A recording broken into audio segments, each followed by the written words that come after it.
Let's talk Big 12 football with our Big 12 crew here. Let's lead it off in Lubbock. Texas Tech, Colorado. I believe Texas Tech is coming off a good win. What did they do well in that win, Jake? Break this one down for us. I'd argue they didn't do a lot of things well. They kind of gave up the game for Iowa State to They take, and beat the a other top team 11 team on the road, Jake. the other team just didn't. They had too many mistakes themselves. All right, what they did well. This team can throw the football. I think if there's one thing we know about this team, it's number one, they're going to have a good passing attack. They have good receivers. Josh Kelly, I look for him to be another guy who can get a ton of yards on this secondary. We'll see how he does against this Colorado secondary, who's been playing actually really well recently. And then in the backfield, everybody knows about Texas Tech and Taj Brooks. Like, he's going to be the man who's going to have to earn his yards. He didn't really play that well in the first 3 quarters of the Iowa State game, but was just monumental in that last drive versus Iowa State. So he's rushed for over 100 yards every single game this year. Let's see if he gets there. Let's flip it to the other side. There's not much more you need to say about Colorado's offense. Everybody knows about it. Shedeur Sanders, LeJontay Wester, Travis Hunter, Will Shepherd. I mean, the list goes on and on with those receivers. And they're going against a passing defense in Texas Tech, which somehow looked kind of impressive versus Iowa State last week, but is still statistically probably the worst passing defense in this league outside of maybe Oklahoma State. Huge opportunity for Colorado on the road. Dion and McGuire are like, they're boys. They're like best friends or something. I don't know, but it'll be interesting. And it's this one's a good spotlight for the Big 12. I'm excited to watch it. Nonetheless, I think my first thought of, I'm trying to think of this season and what Colorado's done to teams that I thought they would get beat by. I look back at the UCF game. Obviously, we had a much different opinion of UCF at the time, but it's kind of a similar atmosphere in my mind that they're rolling into. I think the rush defense for Colorado has taken such a step forward this year.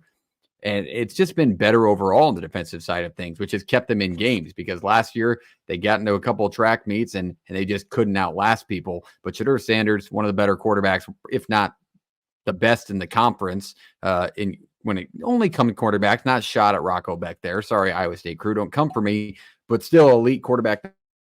If he can spread it around better in better weather than what they got last week, Rocco Beck trying to throw the ball in the rain all game, then I think Colorado's offense can get rolling. Will Shepherd's been good on the outside. Jimmy Horn's been making an impact, not as of late, but he can step up and do so.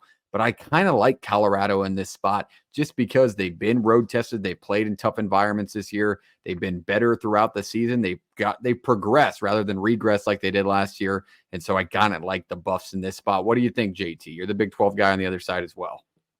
Yeah, seeing the arc of Colorado over these last 2 years under Dion has been really interesting for me to just kind of follow along. I've been a supporter of them along the way. I mean, I took their over and wins the last 2 years, and both of those actually cashed before November. Slight flex there. But this is the first time we've seen this the Dion Colorado experience in a actual meaningful November game. So and having to go on the road at Texas Tech, who's coming off their biggest win in the last couple of years, it seems like it'll be a very interesting test to see how that holds up. But I feel like their play styles actually match up really well for Colorado. I could see these teams both wanting to air it out and get into a shootout. And if that's the case, it's really hard to bet against the two NFL prospects in Shedeur Sanders and Travis Hunter. I'm also interested to see if Colorado can get the run game going a little bit. They haven't done it all year, just averaging over 2 yards a carry, one of the worst in the country. I believe it's in the 120s in rank.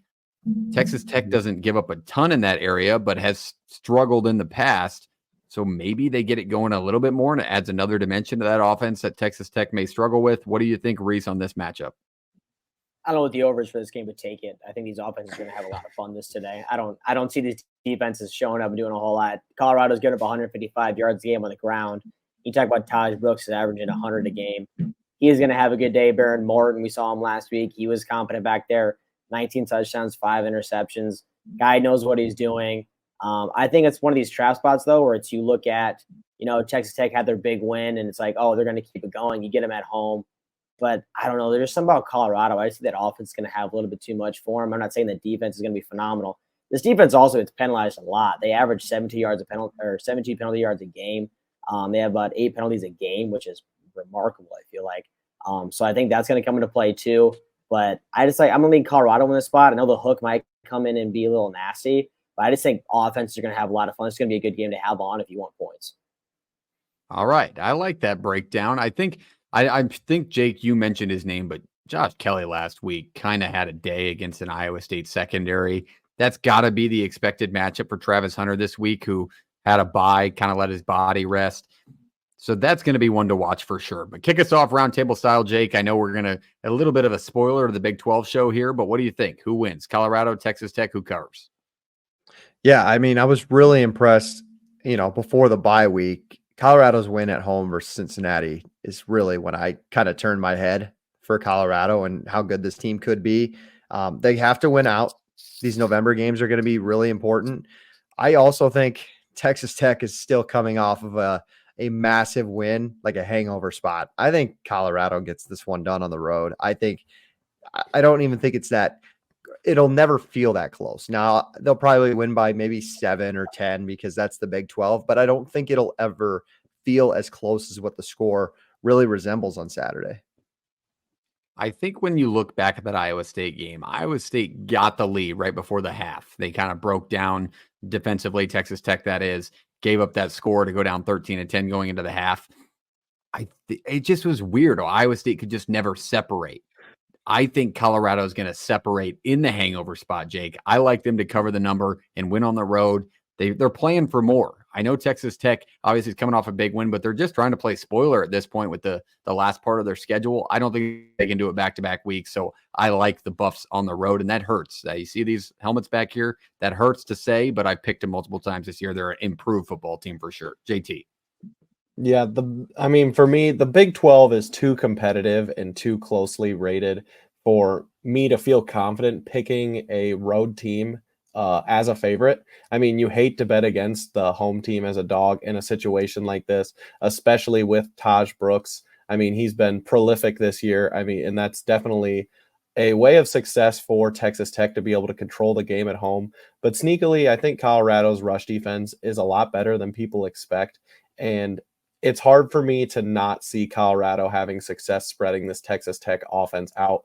I don't want to sound like a bitter Iowa State fan, but I feel like last week's game was a lot more about how the shortcomings of Iowa State and not as much about how Texas Tech took advantage of Iowa State. And I feel like you touched on, Parks, I think Colorado is going to have a lot of success in that area. So I've got Colorado 35 and Texas Tech 31. All right, so close game in Lubbock there. Reese, round us out. We going unanimous Buffs here. Yeah, here we go. Let's put this on the board. But yeah, I'm on Colorado Here we go 37-30. All right, my rivals screaming, the little nagging fanboys in the back of my head's like, hell yeah, fine. It's a win-win. Either I win the pick or Texas Tech beats them. Everyone picking against a home underdog in the Big 12 is probably not a good sign for success. Coming off a top 11 win, yeah, no, it's a terrible recipe. Hangover spot. Yeah, we've hyped, Jake and I have hyped up Texas Tech, and I think JP was a part of it, at least last year, going into the preseason with all the talent that they've had. Shuck goes down last year. They finished the season in a horrible fashion, but it's a talented roster. McGuire always has that, but he also coached like shit last week. Nobody's talked about that. Mm-hmm. Maybe you guys did on the Iowa State show, but them coming out and throwing the ball 3 times at 2 minutes in the fourth quarter, that's the stuff that is going to lose them games come down the road. I think they just got lucky last week. So that is the breakdown for Colorado and Texas Tech. Hit the subscribe button, hit the like button if you're viewing this one on YouTube in the clips form. We appreciate you being here. All right.